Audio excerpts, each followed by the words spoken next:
تمام تر موقر معزز علماء محترام،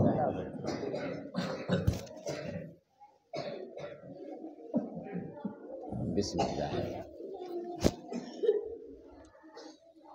ہمارے بزرگ نوجوان ساتھیوں،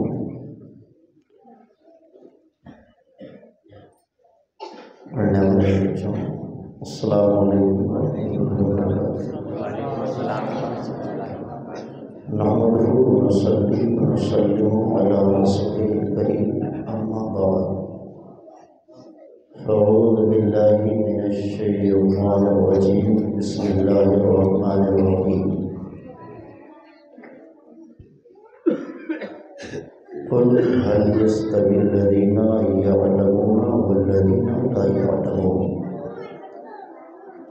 وقال النبي صلى الله عليه وسلم عليكم بالعلم فإن العلم خليل المؤمن۔ صدق الله العظيم وصدق رسوله النبي الأمين المؤمن المتين الكريم، ونحن على ذلك لمن الشاهدين والشاكرين والحمد لله رب العالمين۔ آئیے ہم اور نبی اور آل نبی کی بارگاہ میں ہدیہ درود پیش کریں، بآواز بلند پڑھیں، اللہم صلی شفینا مولانا محمد وآلہ وسلم، صلاۃ و سلام علیک یا رسول اللہ صلی اللہ تعالیٰ علیہ وسلم۔ حضرات، ابھی آپ نے مجھ سے قبل بہترین تعلیم کے تعلق سے اور بچیوں کی تعلیم اور ان کے اہتمام و انصرام کے تعلق سے ایک بہترین جامع اور مفصل مدلل خطاب سماعت کیا۔ آج کا پروگرام یہ دو چیزوں سے منسوب ہے۔ ایک تو چونکہ بچوں نے، پڑھنے والے بچوں نے قرآن شریف کچھ نے ناظرہ مکمل کیا، اور چونکہ یہ رجب المرجب کا مہینہ ہے تو اس کو ایک نسبت حضرت خواجہ غریب نواز سلطان الہند سے بھی حاصل ہے، اس لیے یہ پروگرام رکھا گیا۔ میں تھوڑی دیر کے لیے آپ کے سامنے، کیونکہ فاتحہ بھی ہونی ہے اور بیان آپ نے بہتر سماعت کر ہی لیا ہے،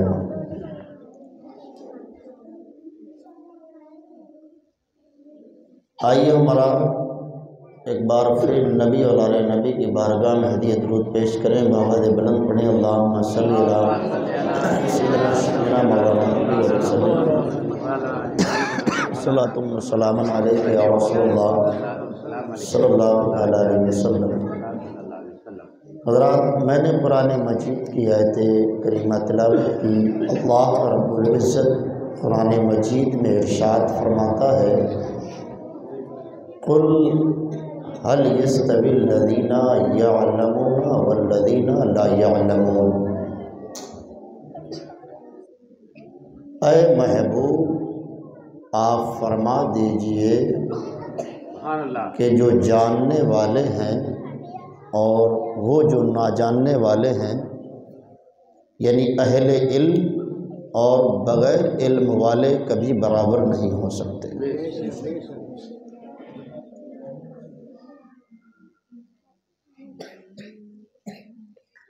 اگر ہم عقلی طور پر بھی، توجہ ہے آپ کی بچوں، تھوڑا خاموش رہنا، اگر ہم اپنی عقل پر بھی زور ڈالیں اور خود فیصلہ کریں، یہ تو قرآن ہے، احادیث ہیں بہت ساری، اور قرآن بھی بہت ہے اس تعلق سے، اللہ نے ہمیں عقل سلیم عطا کی ہے، اگر ہم عقل سے بھی فیصلہ کریں تب بھی ہمیں پتہ چل جائے گا کہ علم کی اہمیت کتنی ہے۔ کیوں؟ اس لیے کہ اللہ نے ہمیں مسلمان بنایا کہ نہیں بنایا؟ الحمدللہ کہ اس نے ہمیں سنی صحیح العقیدہ مسلمان بنایا۔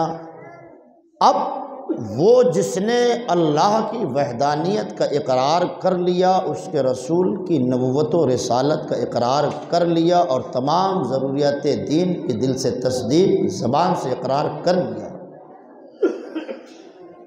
اب وہ بے لگام نہیں ہے، اس کے لگام پڑ گئی ہے۔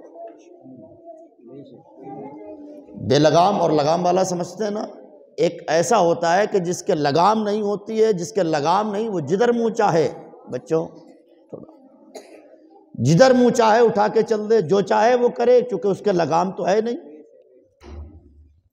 لیکن جب ہم نے کلمہ پڑھا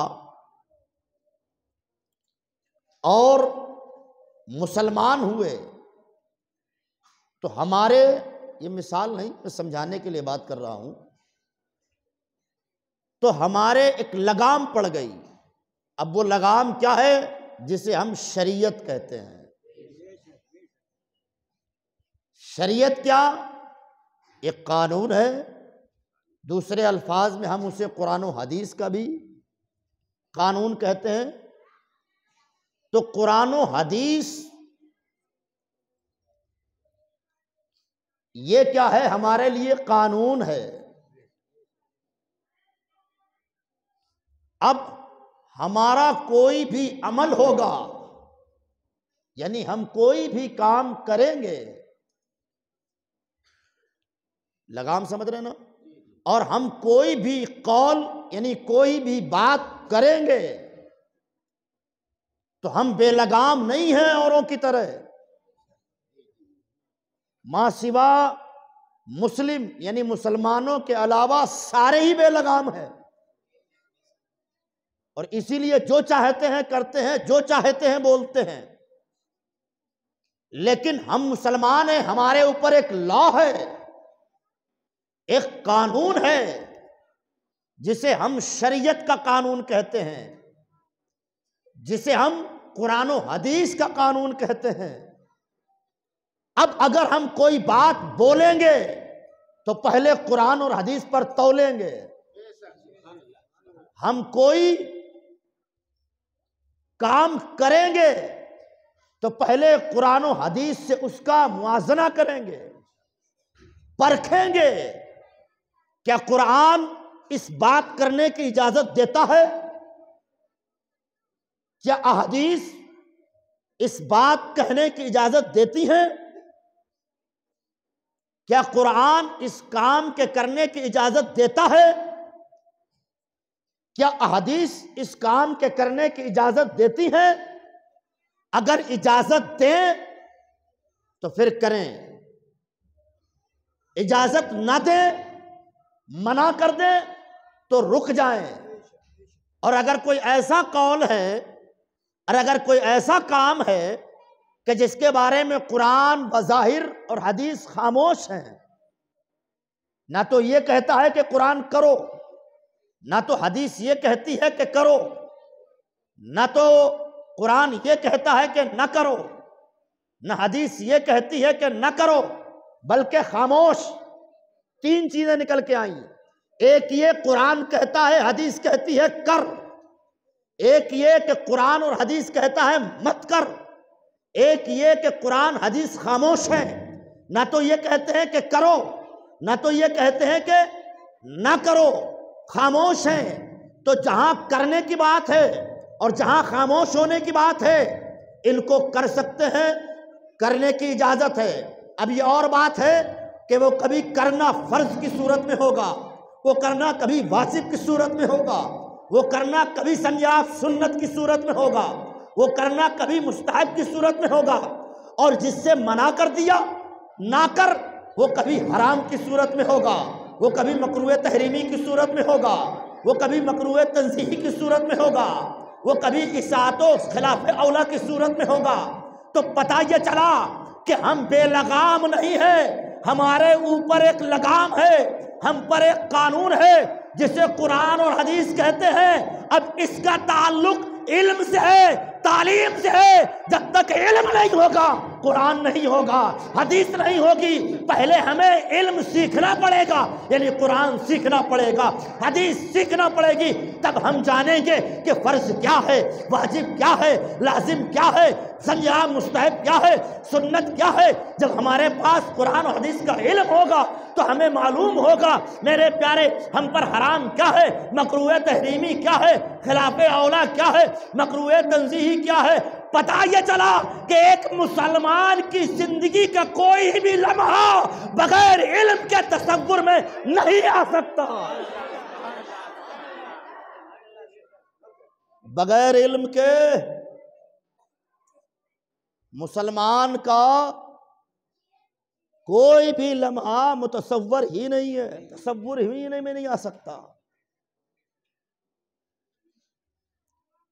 علم ہی وہ چیز ہے جو ہمیں چیزوں کے پرکھنے کی صلاحیت پیدا کرتی ہے، صلاحیت دیتی ہے۔ علم کی تعریف ہی یہ ہے، العلم ما یتمیز بین الاشیاء، علم ہی وہ شے ہے، وہ چیز ہے جو چیزوں کے درمیان فرق پیدا کرتی ہے۔ ایک عورت ہے، توجہ ہے میرے بھائی، مجھے تھوڑی دیر جھیل لو، میرے بچوں تھوڑا چپ ہو جاؤ، میری بات آپ کے سمجھ میں آ رہی ہے؟ اب موہا صاحب کی تو آواز اچھی، انہوں نے نہ سنا کے کام چلا دیا آپ کا، ہماری تو اتنی اچھی کہ نہیں ہم تمہیں نعت کر پڑھ کے خوش کر دیں۔ تو ہم سوچ رہے ہیں کہ اگر تو ارے وہ سردی لگی، تو میں یہ کہہ رہا ہوں کہ اگر جی لگ رہا ہو، آپ جانتے میرا گفتگو کرنے کا جو انداز ہے، تو اگر آپ کا تھوڑا جی لگ رہا ہو تو تھوڑا سا لگائیے، مولانا مشیر صاحب کے بھی حکم کی تعمیل ہو جائے گی، میں تھوڑی دیر بول دوں گا، اور اگر نہیں لگ رہا ہے تو پھر سلام پڑھا جائے۔ بتاؤ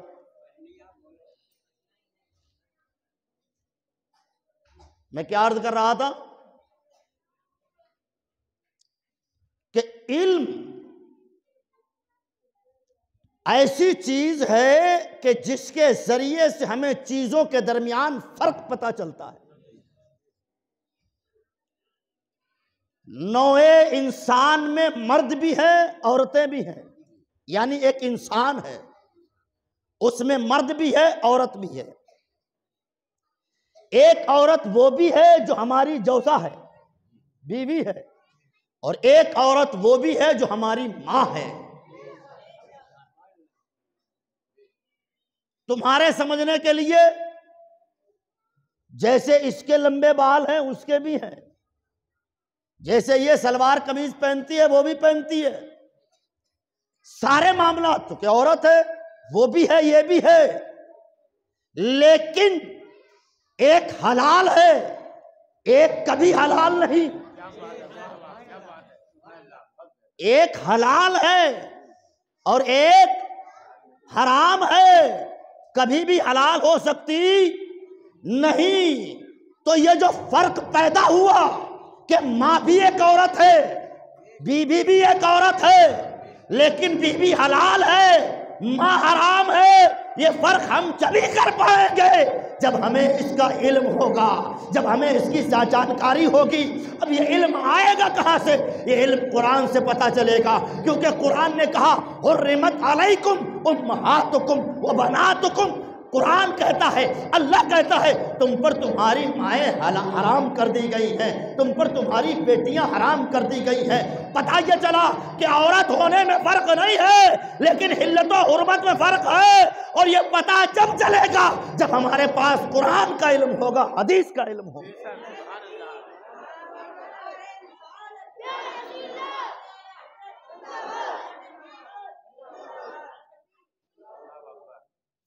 تو علم جو ہے نا، علم کے بغیر مسلمان کوئی لمحہ گزار ہی نہیں سکتا۔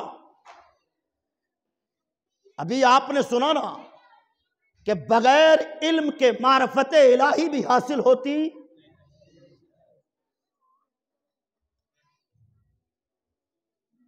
کسی شاعر نے کہا نا، پگھلنا علم کی خاطر مثالے شمع زیبا ہے، بغیر اس کے ہم نہیں پہچان سکتے کہ خدا کیا ہے۔ پتہ یہ چلا کہ علم کے بغیر نہ تو ہم اپنے عقیدے اور ایمان کی حفاظت کر سکتے ہیں، اور علم کے بغیر نہ ہم اپنے اعمال کی حفاظت کر سکتے ہیں۔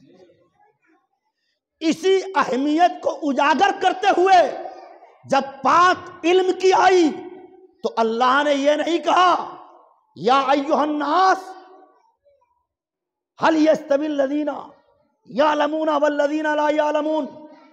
میری بات زیادہ گاڑی تو نہیں پڑ رہی؟ اے لوگوں، جبکہ قرآن میں اللہ اس انداز سے حکم دیتا ہے، قرآن میں اللہ نے اس انداز سے حکم دیا ہے، جیسے اللہ نے کہا یا ایھا الناس اعبدوا ربکم الذی خلقکم والذین من قبلکم۔ اے لوگوں، اپنے اس رب کی عبادت کرو جو تمہارا، تم سے پہلے والوں کا خالق ہے، پیدا کرنے والا ہے۔ بات جب علم کی آئی تو اللہ نے کہا قل، یہ نہیں کہا یا ایھا الذین آمنوا، اے ایمان والو، هل یستوی الذین یعلمون والذین لا یعلمون، کہ علم والے کبھی اور بغیر علم والے کبھی برابر نہیں ہو سکتے۔ چونکہ علم کی اہمیت کو اجاگر کرنے کے لیے اللہ نے کہا قل، حالانکہ دوسرے مقامات پر اللہ نے فرمایا یا ایھا الذین آمنوا اتقوا اللہ، یا ایھا الذین آمنوا استعینوا بالصبر والصلاۃ۔ اس طریقے سے بہت سارے مقامات ہیں، اس کے ذریعے سے اللہ نے حکم دیا۔ لیکن بات جب علم کی آئی تو چونکہ قرآن میں اللہ نے جب کسی بہت زیادہ اہم مسئلے کا حکم دینا ہوا تو اللہ نے قل کا لفظ استعمال کیا اور کہا محبوب تو کہہ دے۔ تو چونکہ علم اتنا اہم ہے کہ بغیر اس کے نہ ہم خدا کی معرفت حاصل کر سکتے ہیں، بغیر اس کے نہ ہم کوئی اپنا عمل محفوظ کر سکتے ہیں۔ اس لیے اللہ نے اس کی اہمیت کے اجاگر کے لیے یا ایھا الذین آمنوا نہیں کہا، یا ایھا الناس نہیں کہا، بلکہ کہا قل، چونکہ مسئلہ علم کا ہے، بغیر اس علم کے انسان اپنی زندگی گزار نہیں سکتا، اس لیے محبوب تو کہہ دے هل یستوی الذین یعلمون والذین لا یعلمون۔ محبوب آپ فرمائیے، محبوب تو کہہ دے، علم والے اور بغیر علم والے کبھی برابر نہیں ہو سکتے۔ اور اسی کی میں سمجھتا ہوں بہت مختصر الفاظ میں سرکار نے کھول دیا، اس کو شرح کر دی اور فرمایا علیکم بالعلم فإن العلم خلیل المؤمن۔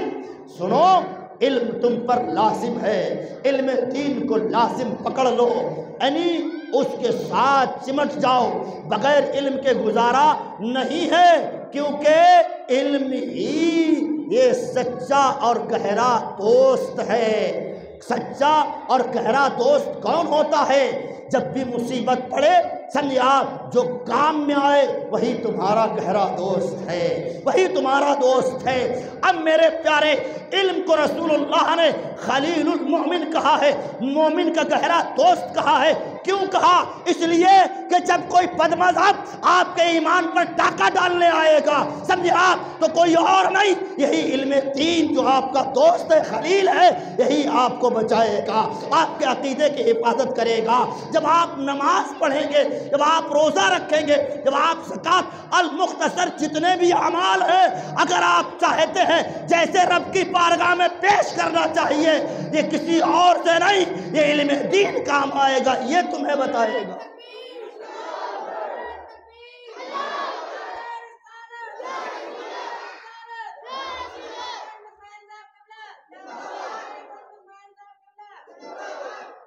اسی لیے آقا کریم صلی اللہ تعالی علیہ وسلم نے ارشاد فرمایا، فرماتے العلم حیات الاسلامی و عماد الدین، فرماتے اسلام کی زندگی اسلام کی حیات اگر کوئی ہے تو وہ علم دین ہے۔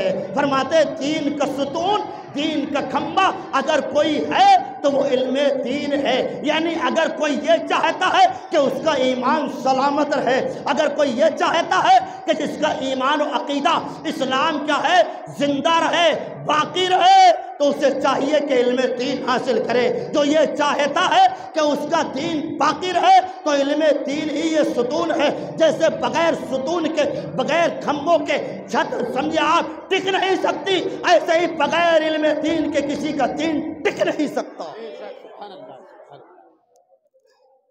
آ رہی ہے نہیں آ رہی؟ تو یہ بہت اہم ہے۔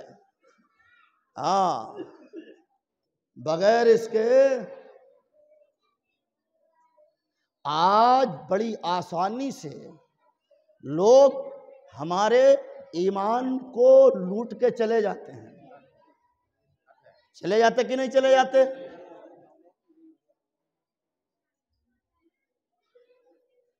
کیوں؟ اس کی وجہ یہ ہے کہ ہمارے پاس علم نہیں ہے، علم دین نہیں ہے۔ جو آیا بچوں، بچوں اب یہ بھی تھک گئے بیچارے بیٹھے بیٹھے۔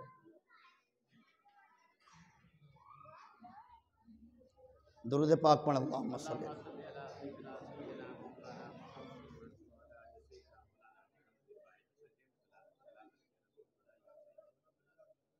بڑی آسانی سے بندہ آتا ہے اور ہمارے عقیدے کو چرا کے خراب کر کے چلا جاتا ہے۔ کیوں؟ اس لیے کہ ہمارے پاس علم ہے ہی نہیں کہ ہم اس کے ترازو پر اس کی بات کو رکھیں اور تولیں۔ وہ آیا، اس نے قرآن اور حدیث کے نام پر جیسا چاہا سمجھایا، ہم نے سمجھ لیا۔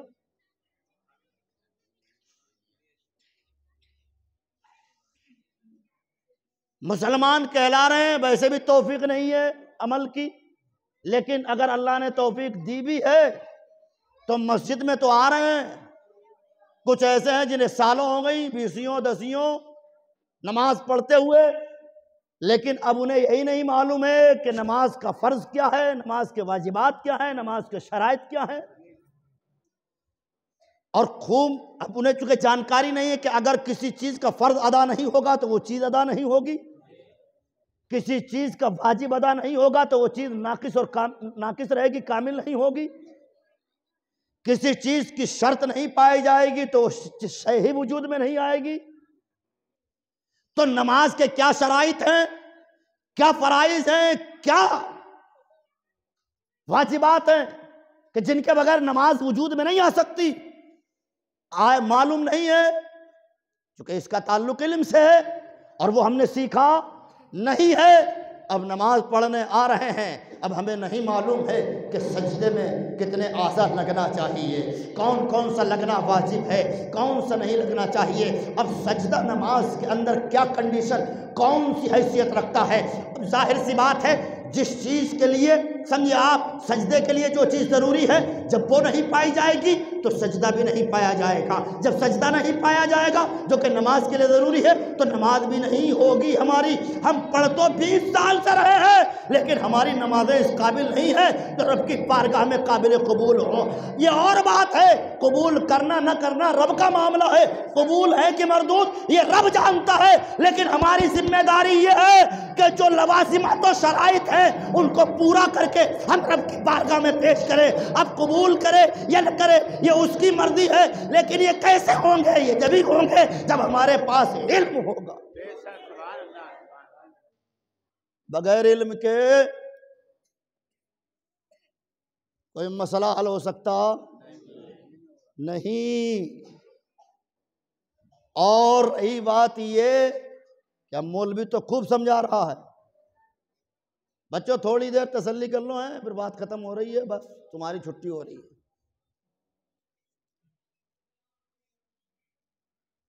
اب مسئلہ یہ ہے، مولانا صاحب بھی بتا رہے تھے اور ہم بھی اپنے حساب سے آپ کو بتا رہے ہیں، اور ہمیں امید ہے کہ بات تو میری سمجھ میں آ ہی رہی ہوگی آپ کے۔ اتنی اچھی طریقے سے معاذ صاحب نے یا جو بھی علماء یا جو بھی ہیں ذمہ دار اس منصب کے، وہ آپ کو سمجھاتے ہیں، بتاتے ہیں لیکن پھر بھی ہمارے دل تک نہیں پہنچتی،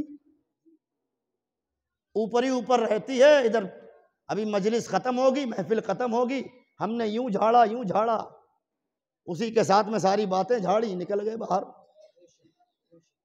توجہ ہے یا نہیں ہے میرے بھائی؟ دل تک پہنچتی کیوں نہیں ہے؟ دل تک پہنچتی کیوں نہیں ہے؟ تو اس کے بھی میں نے 2 اسباب پڑھے ہیں۔ ایک، حضرت امام سفیان ثوری علیہ الرحمہ کے قول کو حجت الاسلام امام غزالی علیہ الرحمہ نے غالباً احیاء العلوم کے اندر نقل فرمایا۔ وہ فرماتے ہیں چونکہ علم دین کا نزول دل پر جو ہوتا ہے وہ فرشتوں کے ذریعے ہوتا ہے، یعنی فرشتے علم دین کو لے کر کے دل پر نازل ہوتے ہیں، اترتے ہیں۔ آگے فرماتے ہیں کہ جس طریقے سے کسی گھر میں جاندار کی تصویر ہو، ناپاک شخص ہو یا کتا ہو، اس گھر میں رحمت کے فرشتے داخل نہیں ہوتے، ایسے ہی جس دل میں حسد کے کتے ہوں، کینے کا کتا ہو، بغض کا کتا ہو، تو جس دل میں حسد و بغض و کینے کے کتے ہوں، فرشتے علم لے کر کے نازل ہوتے نہیں۔ اگر ہم چاہتے ہیں کہ علماء کی بات اثر کرے تو ہمیں دل سے حسد نکالنا ہوگا، کینہ نکالنا ہوگا، بغض نکالنا ہوگا۔ پہلے اس گھر کو ان کتوں سے پاک کرو تاکہ فرشتے علمی بات لے کے اترے، تاکہ فرشتے۔ اب کیا ہے؟ تو جب علم ہم تک، ہمارے دل تک پہنچتا ہی نہیں ہے، اب حدیث سنو، فرماتے ہیں القلب میت حیاتها بالعلم، فرماتے دل تو مردہ ہے، اگر چاہتے ہو کہ دل زندہ ہو جائے تو علم دین حاصل کرو۔ القلب میت حیاتها بالعلم، دل تو مردہ ہے، دل تو مردہ ہے، حیاتها بالعلم، دل اسی کا زندہ ہے جس کے دل میں علم ہے۔ تو ہمارے دلوں میں، ہمارے پاس علم نہیں ہے، اس لیے ہمارے دل مردہ ہیں۔ تو اب علماء کی بھی سمجھ میں آتی نہیں، چاہے اپنا خون جگر جلائیں، چاہے اپنے بات کریں۔ اب الزام کیا لگاتے ہیں مولویوں پر؟ اب مولویوں کی زبان میں اثر ختم ہو گیا، ان کی کمائیاں اچھی نہیں ہیں، ان کے لقمے اچھے نہیں۔ ارے مولوی کی بات میں اثر ہی نہیں ہے، مولوی کی بات ہم پر اثر۔ ابے ٹھیک ہے، میں مانتا ہوں اثر کا بھی معاملہ ہوتا ہے، لیکن پہلے اپنے اندر بھی تو جھانکو۔ ادھر کتے تو نہیں ہیں، آ رہی ہے نہیں آ رہی؟ پہلے کتے تو نکالو، اب اس کے بعد سنو، اس کے بعد علماء کی بات سنو۔ اب اگر اثر نہیں کرتی تو ہو سکتا ہے مولوی کی زبان میں سمجھے آپ تاثیر نہ ہو، لیکن ہو سکتا ہے مولوی کی زبان میں تو تاثیر ہو، لیکن ادھر تو کتے بیٹھے ہیں،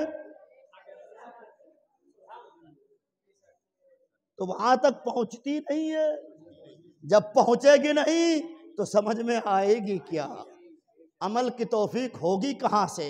ورنہ بات جھوٹی نہیں ہو سکتی۔ میں نے روایت پڑھی ہے، فرماتے ہیں قضا ان الغیث یحیی الولد المیت فقضا علوم الدین یحیی القلب المیت۔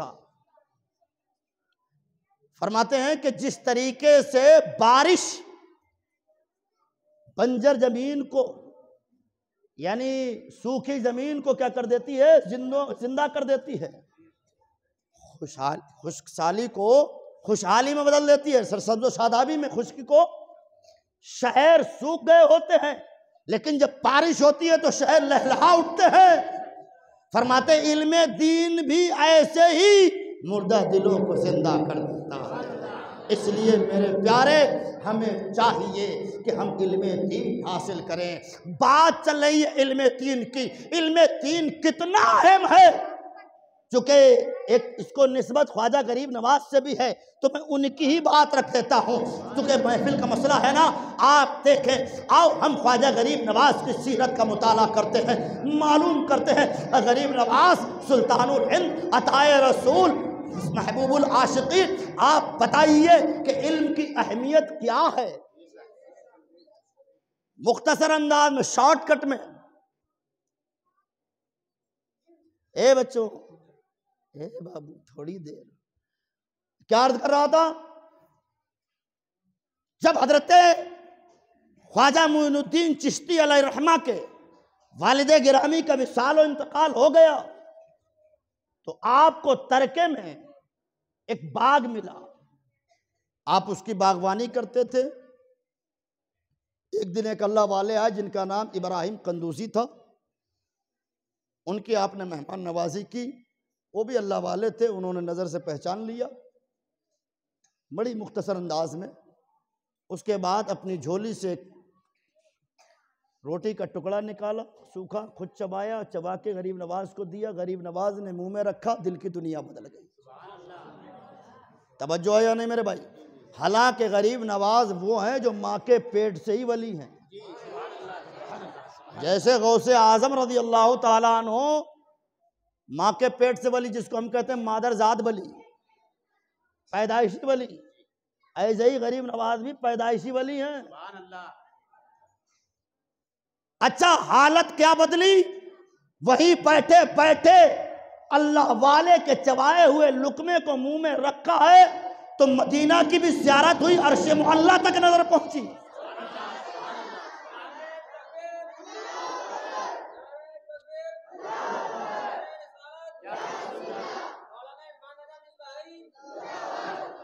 ماں کے پیٹ سے ولی، خالی لقمہ چبا کے دے دیا اللہ والے نے، مقام اتنا حاصل، تو پھر تو کوئی ضرورت نہیں تھی۔ لیکن اس کے بعد بھی جب ان کی دل کی دنیا بدلی، سب سے پہلے انہوں نے جو اپنی ماں سے کہا، ماں میں علم دین سیکھنا چاہتا ہوں۔ یہ اہمیت، ماں میں چاہتا ہوں، میرا دل نہیں لگتا، میں چاہتا ہوں میں اسلام سیکھوں، میں چاہتا ہوں میں اسلام کی یادگاری کروں، میں یہ چاہتا ہوں دین دوسروں تک سیکھ کر کے پہنچاؤں، دین کی تبلیغ و اشاعت کروں۔ ماں سے اجازت لی، باغ بیچا، آدھا حصہ ماں کو دیا، آدھا فقراء و مساکین میں صدقہ کر دیا۔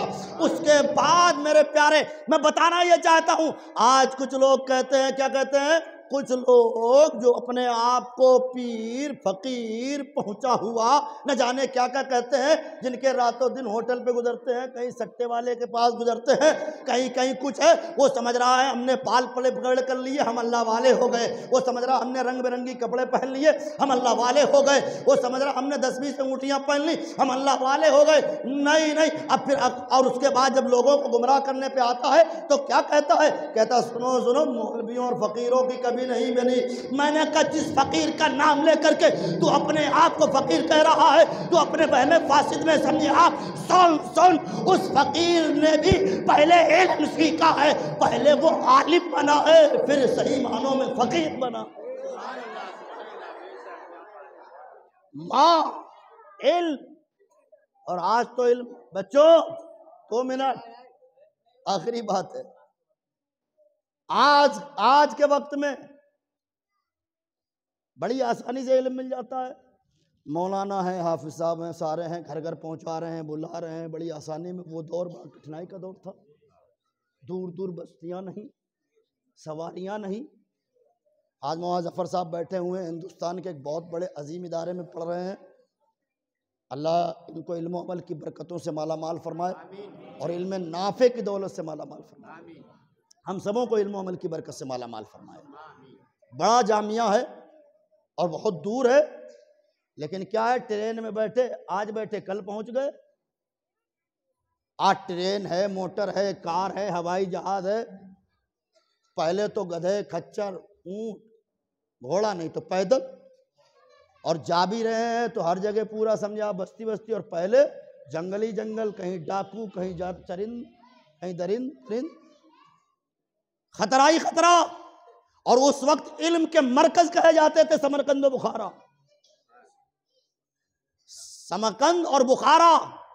غریب نواز نے بتا دیا کہ پہلی منزل علم دین ہے، کیونکہ علم کے بغیر شریعت پر عمل نہیں ہو سکتا، اور شریعت کے سمندر میں گوتے لگائے بغیر کوئی طریقت و معرفت و حقیقت حاصل کر نہیں سکتا. اس لیے علم دین کی اہمیت کو اجاگر کرتے ہوئے ماں جانا ہے سفر. سمجھے آپ، جو راستہ جو ٹگر سمرقند کو جاتی تھی، چلے پہنچے سمرقند. اس وقت کے بڑے جید علم رکھنے والے حضرت شیخ شرف الدین ان کے یہاں پہنچے. وہاں قرآن پڑھا، حفظ کیا. سمجھے آپ، حفظ کرنے کے بعد کچھ ابتدائی تعلیم سیکھی. اس کے بعد وہاں سے اجازت لی، بخارا پہنچے. حضرت شیخ حسام الدین جو علم کا مرکز کہلاتے تھے، سمجھے آپ، اس وقت بہت جید عالم تھے. وہاں پہنچے، ان کے پاس علم دین سیکھا. اب باضابطہ طور پر علوم ظاہریہ، عقلیہ و نقلیہ سارے سیکھے. یعنی ایک باضابطہ سمجھے آپ فاضل ہو گئے، سند یافتہ عالم ہو گئے. سارا سیکھنے کے بعد اب کہا اب ایک مرشد کامل کی ضرورت ہے. پھر وہاں سے آئے ہارون آباد، پھر عثمان ہارونی سے ملے. سمجھے آپ، پھر اس کے بعد طریقت و معرفت کی منزلیں طے کی. غریب نواز کی سیرت ہمیں بتاتی ہے کہ علم دین بہت اہم ہے. چاہے مسئلہ شریعت کا ہو، چاہے مسئلہ طریقت کا ہو، چاہے بات معرفت کی ہو، چاہے حقیقت کی ہو، چاہے دنیا دار تجارت کی ہو، اگر مسلمان ہے بغیر علم کے اس کا گزارا نہیں ہے. علم بہت ہی ضروری ہے. اسی لیے کسی کہنے والے بزرگ نے کہا ہے، غالباً امام شافعی نے کہا ہے یا کسی اور کے ہوں گے، میں نے مجان العدم میں یہ 4 مصرے پڑھے تھے، میرے خیال سے غالباً امام شافعی کے ہیں. وہ کہتے ہیں رضینا قسمت الجبار فینا لنا علم وللجہال مال فإن المال یفنی عن قریب وإن العلم باق لا یزال. اے اللہ، ہم تیری تقسیم سے راضی ہیں کہ تو نے ہمارے لیے علم رکھا، جاہلوں کے لیے مال رکھا. مولا، علم مال تو ایک ایسی دولت ہے جو ایک دن فنا ہو جائے گی، لیکن علم وہ دولت ہے جو کبھی ختم نہیں ہوگی، ہمیشہ باقی رہے گی. جو زمین کے اوپر بھی کام آئے گی، زمین کے نیچے بھی کام آئے گی، بعد مرنے کے بعد سمجھے آپ اٹھائے جانے کے حشر میں بھی کام آئے گی. اسی لیے اللہ نے کہا قل هل يستوي الذين يعلمون والذين لا يعلمون. اے محبوب آپ فرما دیجئے بغیر علم دین کے سمجھے آپ اور جو علم رکھنے والا ہے کبھی برابر نہیں ہو سکتے. علماء اور جہلا کبھی برابر نہیں ہو سکتے. اسی لیے آقا نے فرمایا علیکم بالعلم فإن العلم خلیل المومن. علم دین کو لازم پکڑ لو کیونکہ یہی تمہارا سچا دوست ہے. استغفر اللہ وما توفیقی الا باللہ. السلام علیکم.